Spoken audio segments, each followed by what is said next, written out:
I'll write part 1 as a reusable script draft. Dot writing variant equals document ID equals 58271. Part 1. What if the most dangerous threat in your life isn't something you can see, touch, or measure?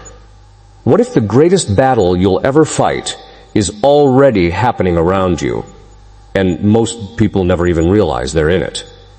Every day, millions of people wake up, go to work, scroll through their phones, spend time with their families, and go to bed believing life is exactly what it appears to be. Ordinary, predictable, physical. But what if that assumption is the very thing making them vulnerable? What if the greatest victory an enemy could ever achieve is convincing you that he doesn't exist? Because according to one veteran exorcist, that is exactly what has happened. And the deeper he looked into the darkness, the more disturbing the truth became. For years, people came to him with stories they couldn't explain. Families trapped in cycles of destruction. Individuals overwhelmed by fear with no apparent cause. Homes filled with tension, confusion, and a heaviness that seemed impossible to describe.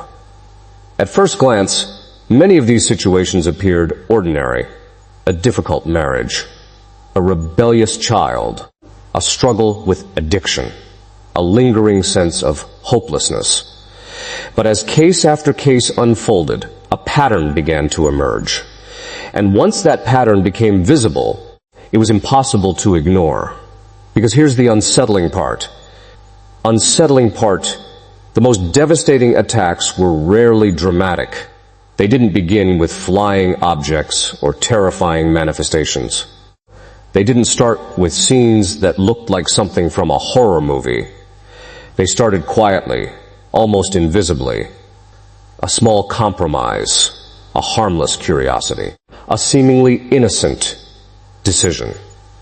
Then another, and another.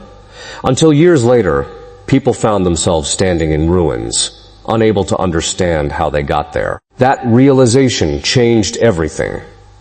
Most people imagine evil as something obvious, something that announces itself, something that crashes through the front door.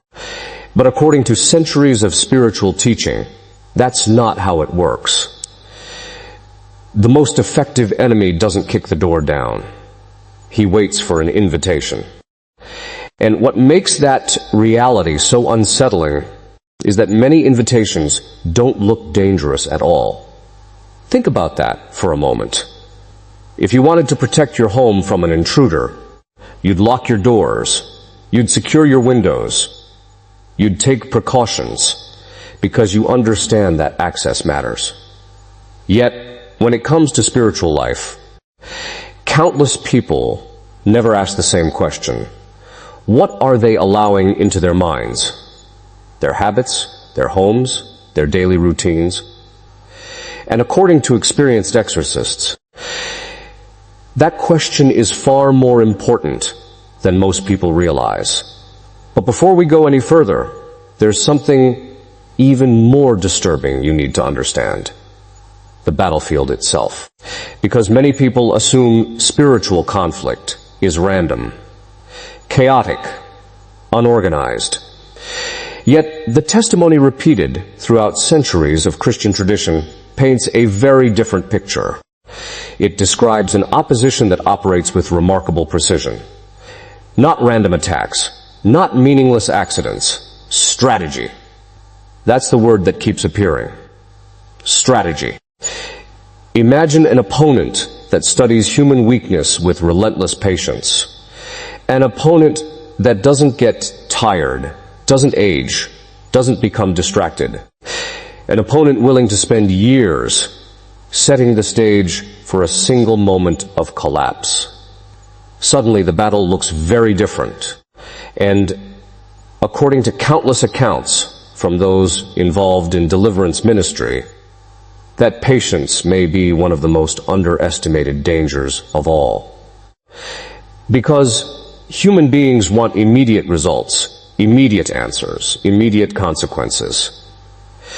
But spiritual warfare doesn't always operate on that timeline.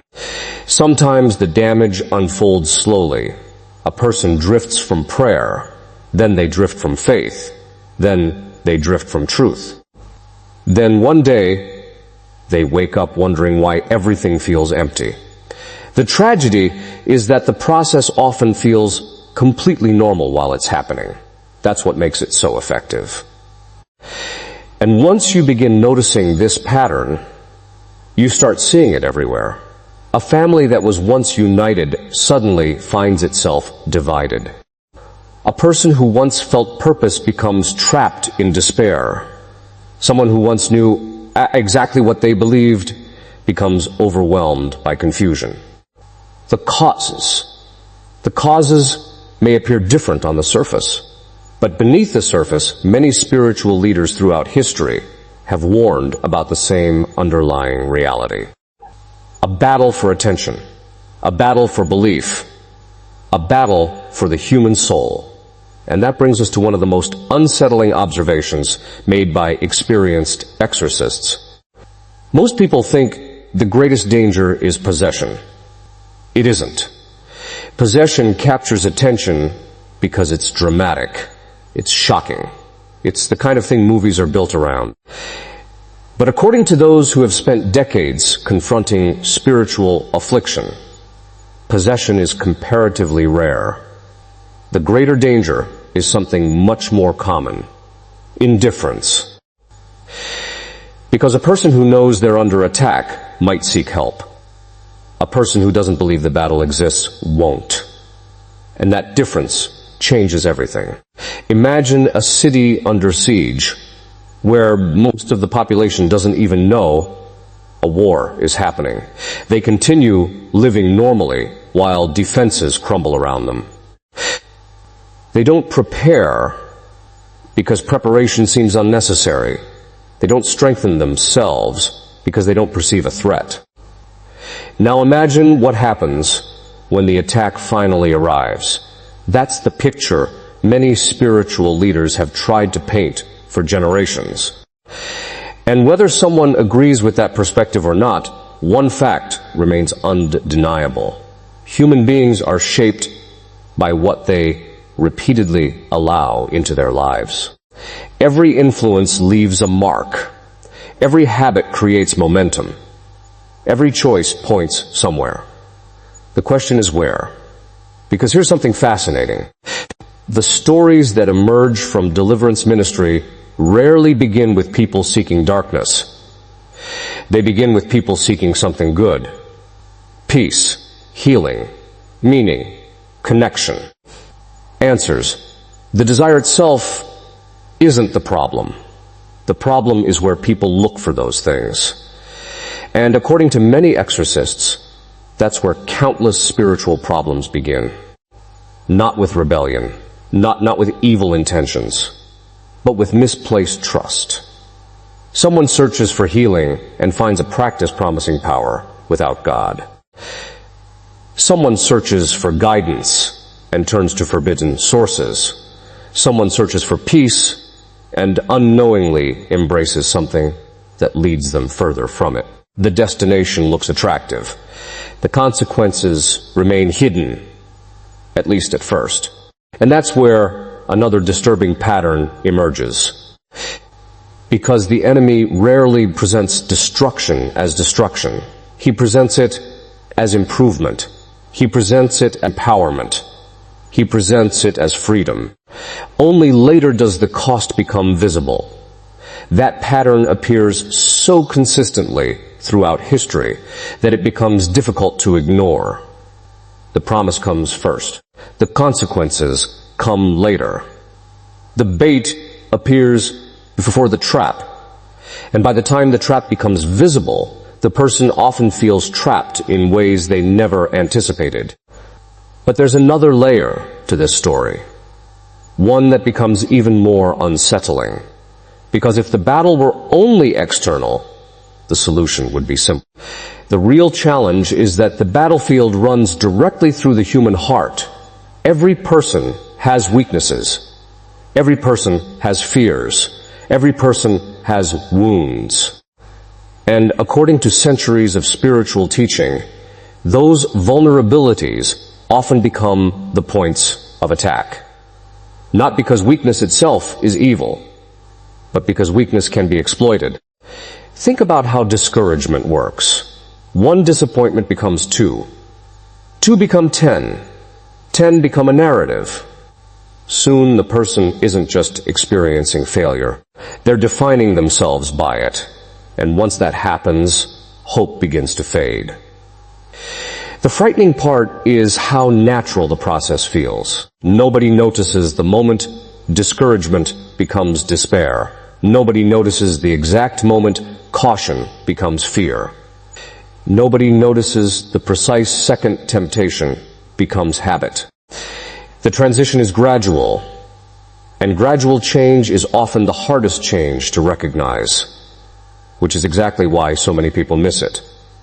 But if discouragement is one weapon, isolation may be even more powerful, because people are strongest when connected to sources of support, truth, and grace. Remove those supports, and everything becomes harder. Prayer becomes easier to skip. Community becomes easier to avoid. Faith becomes easier to neglect. And eventually the person begins fighting alone. That is where many battles are lost.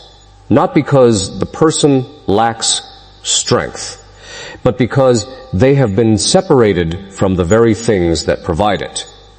And once isolation takes hold, another strategy often follows.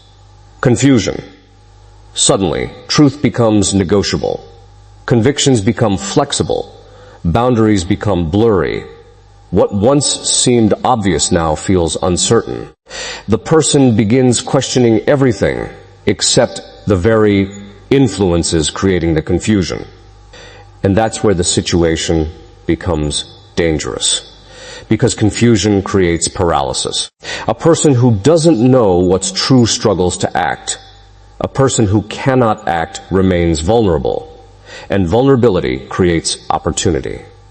The cycle continues, step by step, choice by choice, compromise by compromise, until the person finds themselves somewhere they never intended to be. But here's where the story takes an unexpected turn, because despite all the darkness, all the warnings, and all the frightening accounts, experienced exorcists consistently emphasize one truth above every other. The enemy is not the main character. That distinction matters more than most people realize. Fear focuses attention on darkness. Faith focuses attention on victory. And according to Christian teaching, the outcome of the war has already been decided. The struggle remains real. The battles remain difficult, but the final result is not in question.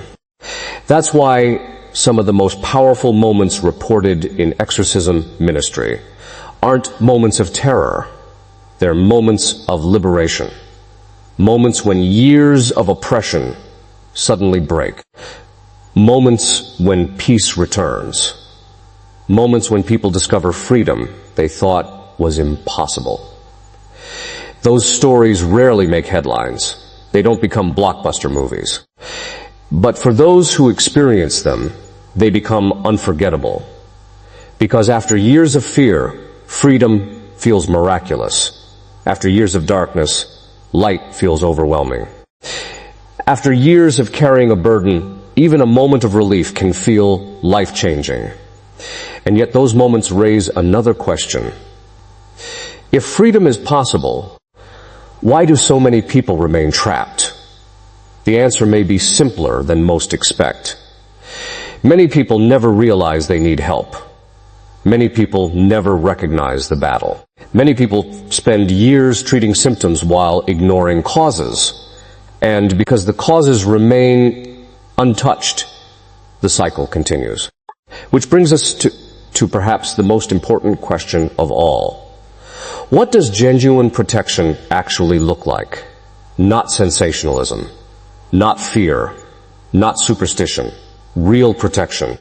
The answer is far less dramatic than most people expect. And yet, according to countless spiritual leaders throughout history, it is infinitely more powerful. Because the strongest defense isn't found in extraordinary rituals. It begins with ordinary faithfulness, daily prayer, daily discipline, daily choices. The small actions that seem insignificant until years later, when their cumulative power becomes undeniable. The enemy understands the power of consistency. That's why he attacks it. Because a person who develops spiritual discipline becomes increasingly difficult to manipulate. A person grounded in truth becomes harder to deceive. A person rooted in faith becomes harder to discourage. And that reality leads directly to the most surprising discovery of all. The greatest battles are often won long before they become visible. They're won in private choices, private sacrifices, private acts of obedience, the decisions nobody sees, the habits nobody applauds, the disciplines that feel small in the moment but eventually determine everything. Which means the real question isn't whether spiritual warfare exists. The real question is whether you're prepared for it. Because, as you'll soon discover, the most dangerous attacks aren't always the ones that look frightening. Sometimes the most dangerous attacks are the ones that feel completely normal. And once you understand how that strategy works, you'll start noticing signs that were hiding in plain sight all along. The problem is that the next revelation changes everything you think you know about where all those attacks actually begin. When you're ready, say * continue. And I'll write *part 2 picking up seamlessly from that final cliffhanger. The reason those attacks often go unnoticed is because they rarely begin with something obviously evil. They begin with something familiar, something comfortable, something that seems harmless enough to ignore. That is what makes them so effective.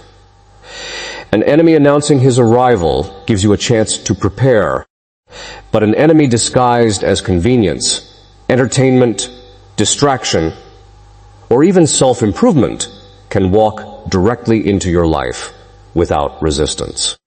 And according to countless spiritual testimonies gathered over generations, that is exactly how many people lose ground without realizing it. The frightening reality is that most people spend their lives looking for dramatic warning signs while missing the subtle ones. They expect catastrophe to arrive like a thunderstorm, but instead it arrives like a slow leak. Day after day, week after week, small compromises accumulate. Prayer becomes less important. Faith becomes more casual. Discipline becomes optional. The person doesn't feel any immediate consequences, so they assume everything is fine. But because the consequences are delayed, the danger remains invisible until the damage becomes impossible to ignore. That delay is what makes patience one of the enemy's greatest weapons. Human beings want immediate gratification, immediate comfort, and immediate solutions. But spiritual destruction often works on a completely different timeline. It unfolds slowly, because slow change is difficult to detect. A person who suddenly loses everything knows something is wrong. A person who loses a little bit each day often notices nothing at all. And before long, they find themselves wondering why joy feels distant, why peace feels unreachable, and why their life feels increasingly difficult to control. Yet there is another lesson hidden within that reality. If negative habits gain power through consistency, then positive habits gain power the exact same way. This is where the story begins to shift. Because while darkness may operate through patience, so does spiritual strength. Every act of prayer strengthens something. Every act of self-discipline builds something. Every choice to pursue truth creates momentum. Most people underestimate these actions because they seem small, but small actions repeated over months and years become life-changing forces. Think about the strongest people you've ever met. Rarely did they become strong overnight. Their strength was built through thousands of decisions nobody else saw. The same principle applies spiritually. A person who develops discipline gradually becomes resilient. A person who develops faith gradually becomes courageous. A person who develops patience gradually becomes difficult to break. The transformation isn't dramatic at first, but eventually the results become undeniable. And that realization leads directly to one of the most important truths of all. The goal is not simply to avoid danger. The goal is to become strong enough that danger loses its power over you. That distinction changes everything. Fear focuses on the threat. Strength focuses on preparation. Fear asks what could happen. Strength asks what must be done.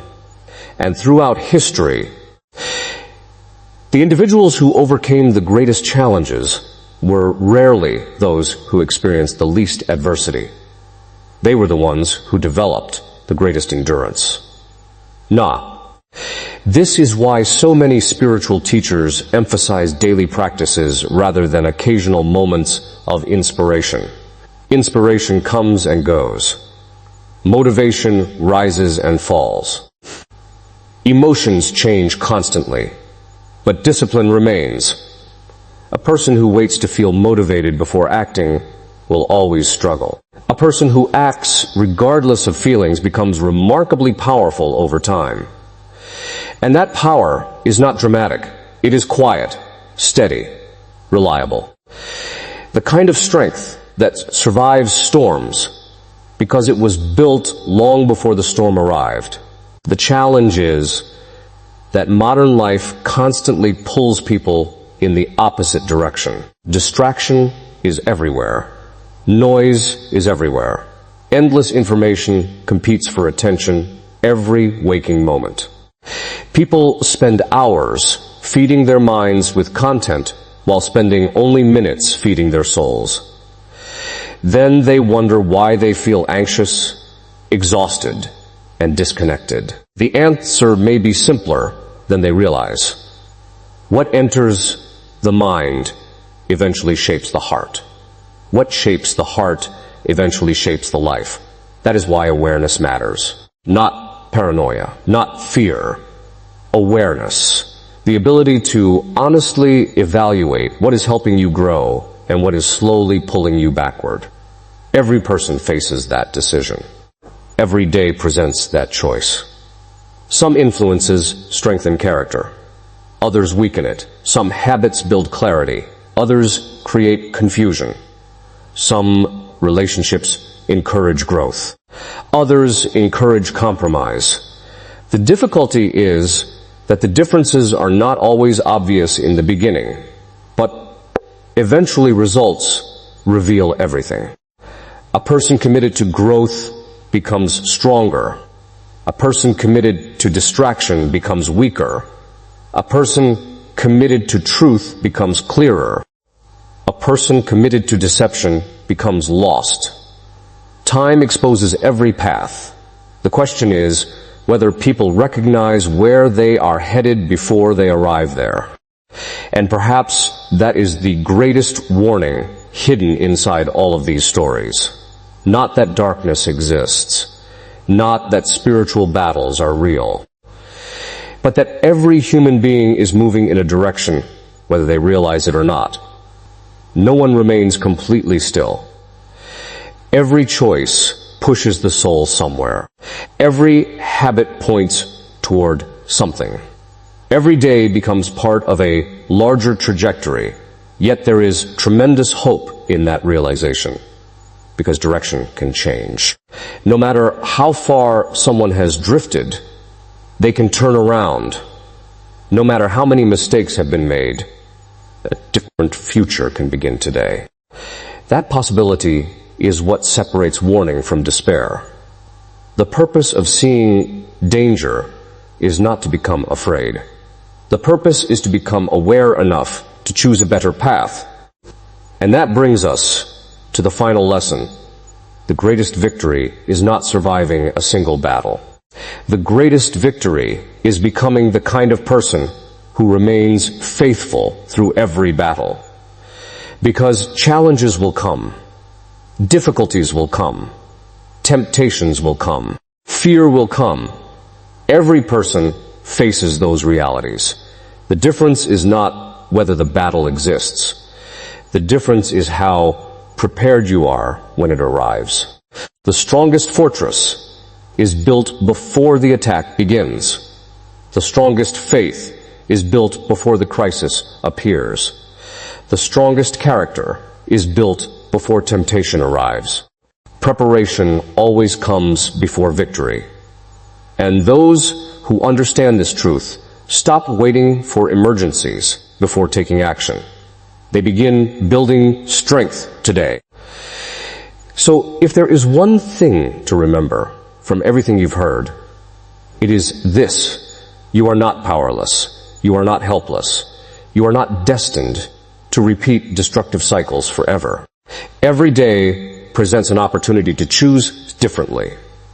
Every day presents an opportunity to become stronger. Every day presents an opportunity to move closer to the life you were meant to live. The battle may be real. The challenges may be serious. But so is the possibility of victory. And perhaps that is the most shocking truth of all. Not that darkness exists, but that despite everything, the light remains stronger. The question is what you will do next. Because the choices you make after hearing this message may shape far more than tomorrow. They may shape the direction of your entire life, and that decision begins now.